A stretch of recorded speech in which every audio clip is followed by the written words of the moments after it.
Bom, pessoal, vamos para a nossa aula de número 40. Hoje estamos aqui na fazenda, né, curtindo esse clima gostoso. Espero que vocês gostem dessa aula de número 40, que nós vamos falar de fundações rasas. Vem comigo! Bom, pessoal, vamos para a nossa aula de número 40. Chegamos na nossa aula de número 40. Meu nome é Christian Porcino, sou doutor, mestre, especialista, engenheiro civil. Meu Instagram é o @Christian Porcino. Lá nós temos feito publicações diárias relevantes para a área de engenharia.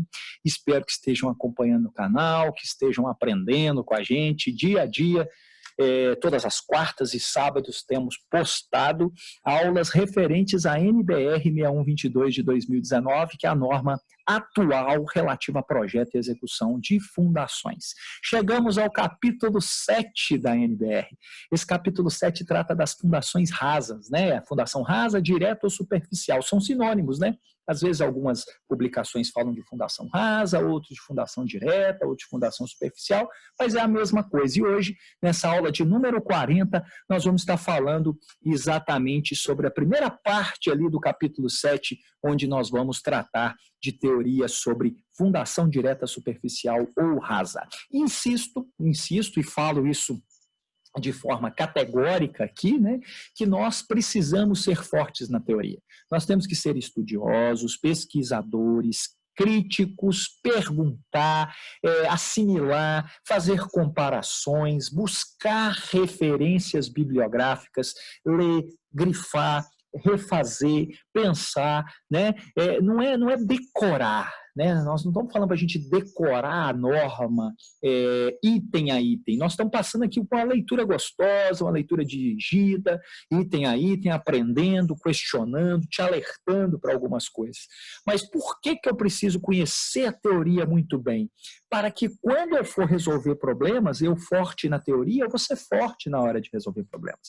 Eu tenho isso claro em mente. E por isso nós estamos caminhando. E o legal dessa norma é que ela vai caminhar com a teoria, com o dimensionamento, e depois lá nos anexos nós vamos falar da parte prática, da parte executiva, onde em algum momento aqui do nosso canal, que a pandemia nos permitir, né, que esse Covid for resolvido esse problema, nós vamos, obviamente, visitar obras, né, acompanhar execuções, fazer o paralelo aos anexos, aos capítulos, e mostrar para vocês, à medida do possível, essas situações. Então, é muito importante que a gente tenha realmente a teoria firme na nossa mente para desenvolver realmente aquelas questões de aprendizado, de fixação, de forte na teoria mesmo. No item 7.1 do capítulo 7, generalidades, né? Ele começa falando assim, ó, qual que é a grandeza fundamental, né? A grandeza fundamental para um projeto de fundação rasa, lembrando, fundação rasa, superficial, né? Direta, né? A grandeza fundamental para o projeto de fundações rasas é a tensão admissível, a famigerada tensão admissível. E esse é um ponto crucial no projeto de fundações rasas. É como determinar essa tensão admissível. Então, esse é um ponto importante da gente guardar em mente. Eu preciso aprender. Se eu quero fazer projeto de fundação rasa, direta ou superficial, eu preciso aprender as formulações, as formas, como eu encontro essa tensão admissível. É um ponto crucial, onde, às vezes, é muito simplificado no nosso curso de graduação. Por causa do tempo, né, gente? Eu falo isso muito, que fundações no curso de engenharia civil devia ser pelo menos dois semestres, né? Pelo menos, assim, toma por baixo, né? 2 semestres para a gente trabalhar com uma forma mais responsável, né, as informações necessárias nessa disciplina. Mas, então, a grandeza fundamental para o projeto de fundações rasas é a tensão admissível. Se o projeto for feito considerando o fator de segurança global e valores característicos. Isso eu preciso, a parte amarela aqui do meu slide, eu preciso ter isso em mente. Nós estamos falando isso o tempo todo, na hora que a gente estiver fazendo um outro outro módulo da nossa história aqui do canal, quando a gente estiver dimensionando fundações, nós vamos separar isso de uma forma prática, né? Na hora de fazer os nossos exercícios, nossos projetos, né? Vamos tirar a palavra exercício para não ficar muito acadêmico, mas a parte dos nossos projetos fica mais prático, né? Então, atenção admissível se o projeto for feito considerando o quê? Fator de segurança global, que nós falamos deles no capítulo anterior, e valores característicos das ações, né? Ou tensão resistente de cálculo, que é uma forma paralela, onde que eu posso escolher uma outra forma de projetar, de dimensionar, né? Tensão resistente de cálculo, quando for feito considerando coeficientes de ponderação e valores de cálculo das minhas ações. Então, isso é importante a gente ter como primeira fotografia, como primeira imagem, para quando a gente começa a falar de fundação rasa, direta, superficial, nós temos uma grandeza fundamental que precisa ser de forma responsável determinada a partir de teorias firmes e corretas que vão nos levar ao cálculo e à determinação desses parâmetros, né? Essas tensões devem satisfazer aí um alerta que a própria norma fala, a gente já cansou de falar isso aqui quando estava falando de ELU, de estado limite último e estado limite de serviço, o quão importante é que essas tensões, tanto admissível como a de cálculo, atendam, satisfaçam simultaneamente aos dois estados limites, né, último e de serviço, né, para cada elemento isolado de fundação, bem como para o conjunto. Ou seja, eu não vou olhar somente no que tange a determinação da tensão admissível, por exemplo, o estado limite último. Eu preciso determinar, dar limites à minha tensão admissível, olhando também o estado limite de serviço, recalque, deformação, vibração, etc. Nós precisamos ter isso muito claro na nossa mente, porque nós temos uma falha aí, né? Eu não estou falando que é de todo mundo, mas nós temos uma falha que a gente precisa corrigir ela, né? Em algumas memórias de cálculo que a gente acompanha. Nós olhamos muito para o lado do estado limite último e olhamos pouco para o lado do estado limite de serviço.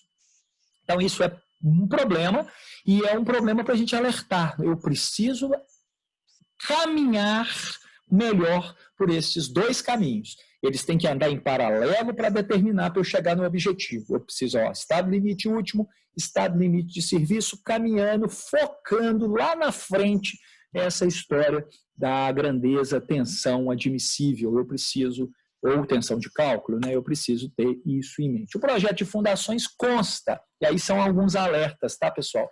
Existe vamos falar assim, uma cultura, essa cultura existe, tá? A cultura é comercial, essa é uma cultura comercial, da gente não apresentar em alguns projetos a memória de cálculo.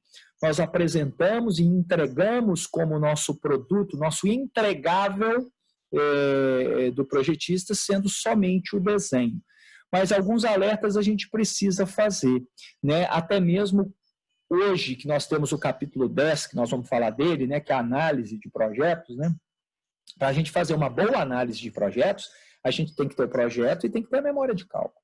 Então, é importante, isso é importante. Né? Mas olha só, o que a norma fala nesse assunto? Né? O projeto de fundações consta de memorial de cálculo e dos respectivos desenhos executivos, com as informações técnicas necessárias para o perfeito entendimento e execução da obra. Vou parar aqui um pouco para continuar insistindo nessa história. O projeto de fundações consta só de desenho? Segundo a norma, né? Consta só de desenho? Não. Para eu chegar no desenho, eu fiz uma memória, né?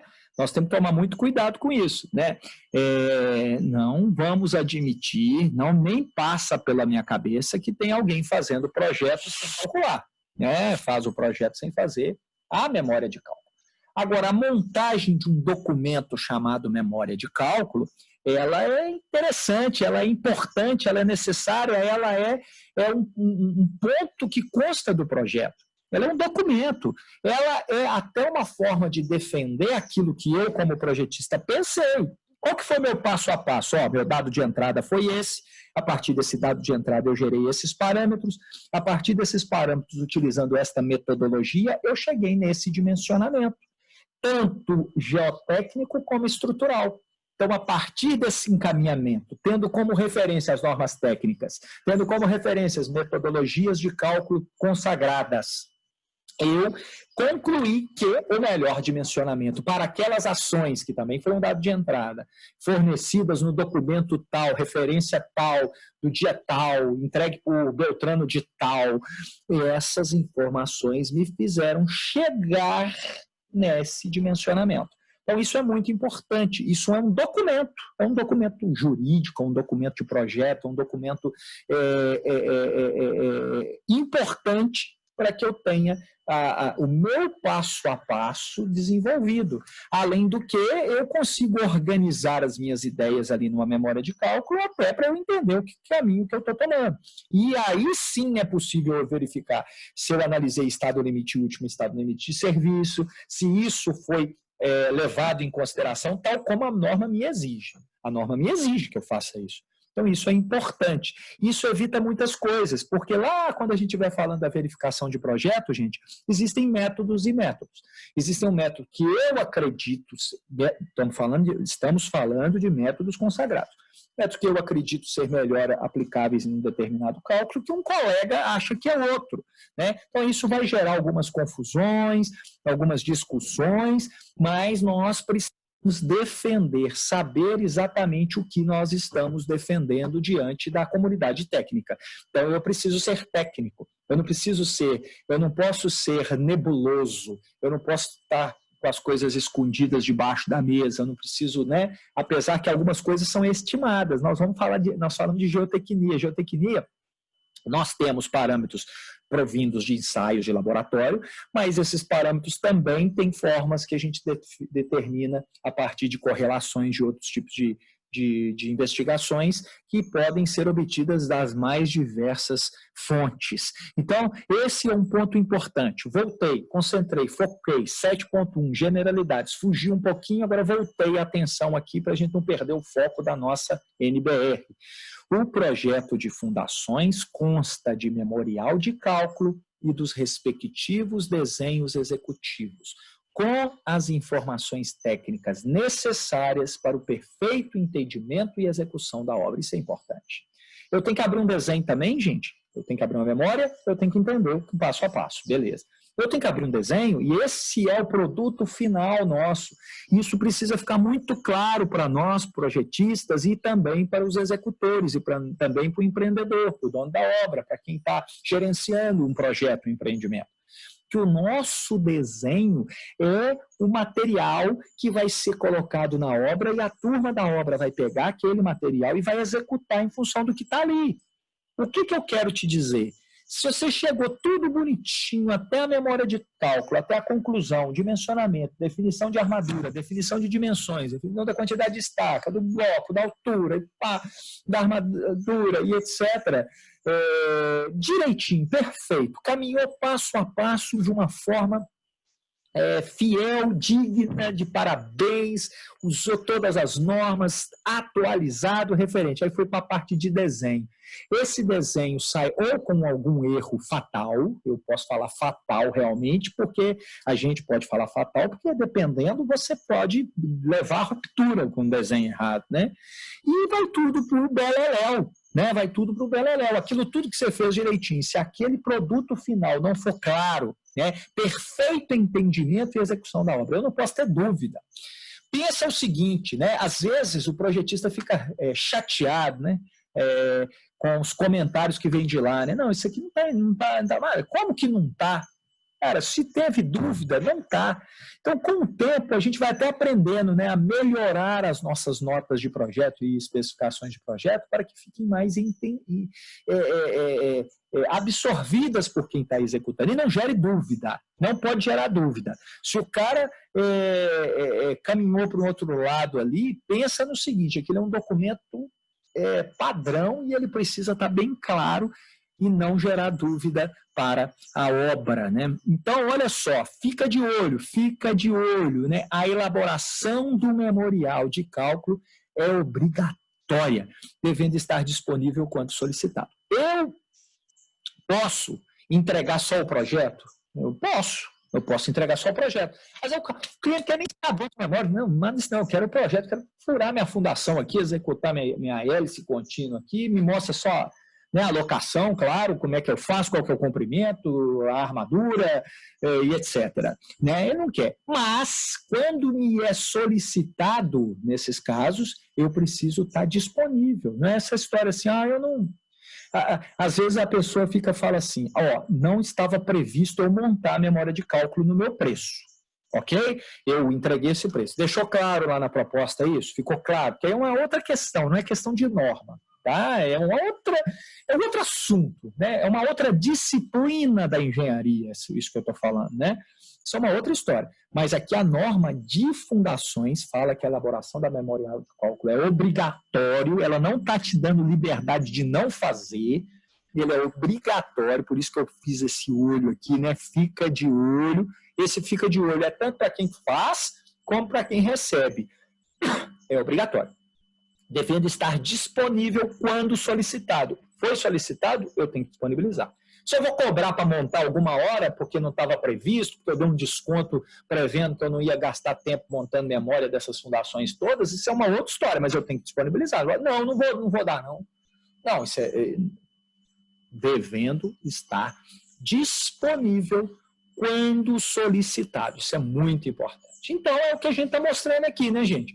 O projeto, as suas especificações, as suas dimensões, a locação das fundações, tudo isso precisa estar muito claro, aonde que eu vou executar, como, qual dimensão, qual espessura, qual armadura, qual espaçamento, qual o diâmetro da barra, quais especificações, cuidados de compactação de fundo de cava, de regeneração, de reaterro, como controlar o reaterro, quais são os ensaios a serem feitos, qual parâmetro eu vou comparar, tudo isso precisa estar bem claro nas fundações diretas, e não só nas diretas, mas em outras, mas nós vamos falar disso ao mesmo tempo. E a memória de cálculo, né, o documento explicativo, não é só Ctrl+C, Ctrl+V, não.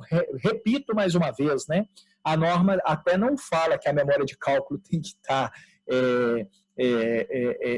entendível, né, inteligível, né, interpretável, não, mas, pessoal, por favor, né, que tenha uma sequência lógica, né, que tenha referências, que tenha dados de entrada, é muito importante para a gente, não é para quem está vendo só, é importante para a gente não deixar brecha, né, até mesmo para mostrar as formas que a gente deve atuar, ok? Essa da memória de cálculo e das generalidades é um ponto importante que eu quis destacar, que eu preciso falar com você e eu preciso lembrar disso também como profissional, né? Que é muito importante, né? A empresa de projeto, a lapadaria, né, que a gente costuma brincar, né? Me passa esse projeto, você consegue me entregar amanhã? Não é pão francês, né? Você põe lá no forno e vai saindo, né? Vamos, mais um pão, mais um pão, mais um pão. Toma cuidado com isso, porque hoje eles têm exprimido os preços. Aí, Niki, né, espreme os preços, você quer ganhar na quantidade para que gerar aquele faturamento. Aí estou mudando de novo de disciplina, mas que está muito interligada ao processo produtivo técnico, né, gente? Cuidado! Você não é produtor de pão. Pão é gostoso, é importante, mas é uma outra indústria. A indústria que produz aquilo igualzinho o tempo todo, rápido, entrega um montão, aumenta a produção, muda um tanto de máquina diretamente proporcional e etc. Não. Cuidado, a gente tem aquela brincadeira, né? Não tem como a gente botar 3 homens em cima de uma mulher e ela parir com 3 meses, né? Não tem como.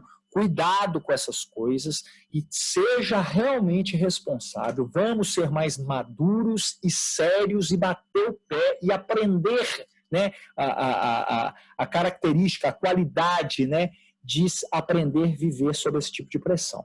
Né, porque essa pressão a gente às vezes libera em relação a ela, né, a questão do prazo mínimo, né? E às vezes a gente comete coisas muito perigosas para a própria engenharia, né? Que vão contra até todos os profissionais, não só você, né? Então vai contra tudo. Aí começa a até desvalorizar aquela quantidade de hora necessária. O cara que põe um tanto de hora que você gasta para fazer o projeto, não, faz esse projeto em 8 horas. Mas quem disse que é 8 horas? Não, é porque é o preço que eu tenho aqui, 8 horas. Poxa, vamos pensar nisso? Vamos discutir isso melhor? Vamos tentar voltar a uma engenharia real. Gente, hoje a gente tem softwares, com certeza, que nos ajudam a sermos muito mais rápidos. Mas os softwares precisam ser analisados, eles precisam ser aprendidos, eles precisam ser pesquisados, fuçados, para saber o que eles estão fazendo. Tá? 7.2. Fatores a ser considerados para a determinação da tensão admissível ou da tensão resistente de cálculo. Devem ser considerados os seguintes fatores nessa determinação. Características geomecânicas do subsolo. Então, olha só. O que é esse item? Fatores a serem considerados para a determinação da tensão admissível ou tensão de resistente de cálculo, ok? Eu preciso considerar algumas coisas. Então, não é somente uma coisa. Eu tenho que considerar algumas coisas. São fatores a serem considerados, não fatores que possam ser considerados. Eu preciso considerar esses fatores. Primeiro, segundo a NBR, características geomecânicas do subsolo. Eu preciso entender o meu perfil. Tá vendo? Essa foto aqui que eu coloquei é exatamente essa. Apesar da minha fundação ser rasa, eu tenho um bulbo de tensões dela que pode atingir alguns aspectos diferentes. Então, não é só na tensão de contato que eu estou falando de tensão admissível. Eu tenho que analisar todo um perfil, né? Determinar essa profundidade é outra brincadeirinha que a gente vai fazer mais para frente, né?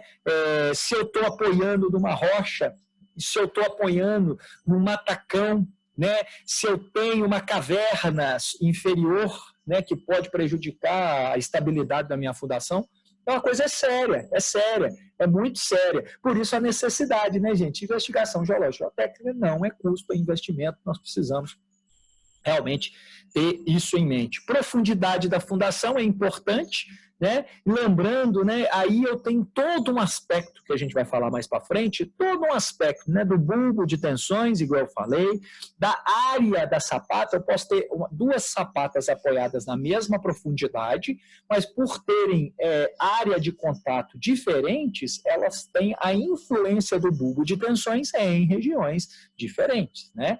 Isso é fato importante a gente ter em mente, né?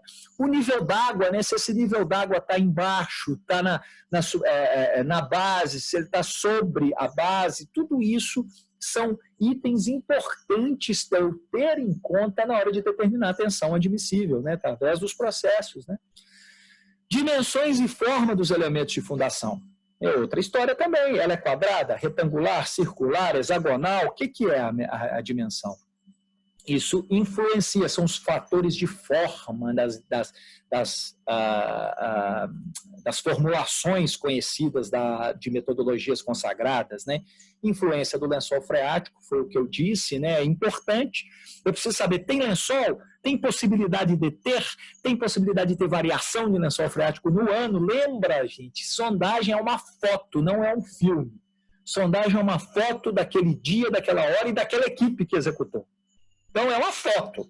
Quem tirou a foto foi aquele cara que fez a sondagem. Ele foi lá e tirou uma foto da forma que ele sabe tirar a foto, a fotografia. Ele foi lá e fez aquela foto. Então, aquela foto é uma foto. Não quer dizer que aquilo é aquilo. Eu posso ter ilusão de ótica, eu posso ter Photoshop nessa foto, infelizmente pode ter Photoshop na foto, infelizmente não pode. Mas não é um filme. Então, eu tenho que olhar, beleza, eu vou olhar, mas eu tenho que me aprofundar naquela foto, eu tenho que dar uma de investigador, né? Fazer um processo investigativo ali para concluir. Porque quem me deu a foto, me deu a foto. Agora, a interpretação é o responsável aqui que vai fazer a interpretação. Até mesmo para falar assim, vai lá e tira outra foto, ou mais duas fotos, uma desse lado, outra do outro lado, outra dali, para eu entender melhor essa superfície, essa visão. Eu preciso ter uma melhor visão. E aí é fato, né, gente? Se eu tiro uma foto só de um lugar, eu tenho uma visão. Se eu tiro 2, 3 de um lado e do outro, eu tenho uma melhor visão, né? Quanto mais fotos eu tiro, mais visão eu tenho. E quanto mais fotos eu tiro em épocas diferentes, eu consigo entender como que aquela paisagem vai variar no tempo. Isso é interessante, né? Isso é fundamental. Eventual alteração das características do solo, expansivos, colapsíveis, né, devido a agentes externos, né, encharcamento, contaminação, agressividade.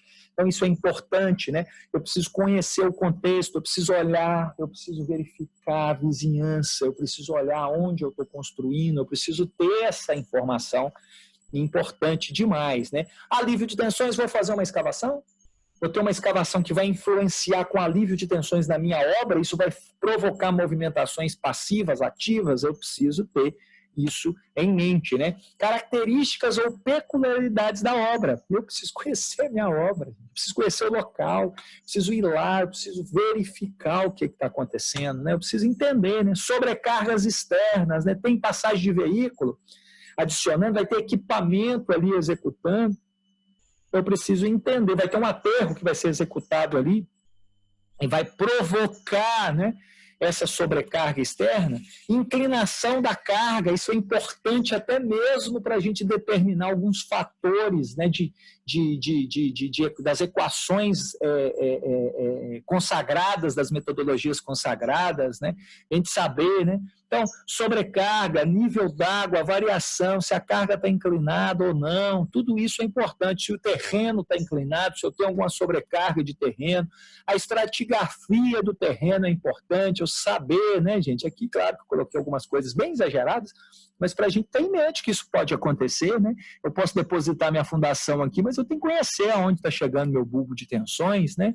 Então, recalques, eu estou provocando recalques por bulbo de tensões, um influenciando com o outro, por exemplo, né? Como que essa história de recalque são fatores que realmente influenciam na determinação da tensão admissível em fundações rasas, diretas ou superficiais. Terminamos a primeira parte do capítulo 7. Estamos caminhando a passos largos, né, pessoal? A passos largos. Na próxima aula nós vamos continuar no capítulo 7. Espero que estejam gostando. Peço que deixem seu like, inscrevam-se no canal, transfiram a informação para outros colegas, compartilhem o nosso canal, acompanhem o Instagram, @ChristianPorcino, que diariamente temos publicado informações relevantes para a engenharia. Contem comigo, deixa sua pergunta lá no YouTube, mande sua pergunta que eu farei com o maior prazer a resposta, buscaremos informações, referências bibliográficas e tudo mais. Um forte abraço e até a próxima aula. E aí, pessoal, gostaram dessa aula de número 40? Finalizamos bem a aula bastante produtiva com muita informação interessante. Deixe o seu like, compartilhe o canal, compartilhe informação, que a nossa ideia realmente é aprender mais. Estamos agora já no capítulo 7. Até a próxima aula. Um abraço para vocês.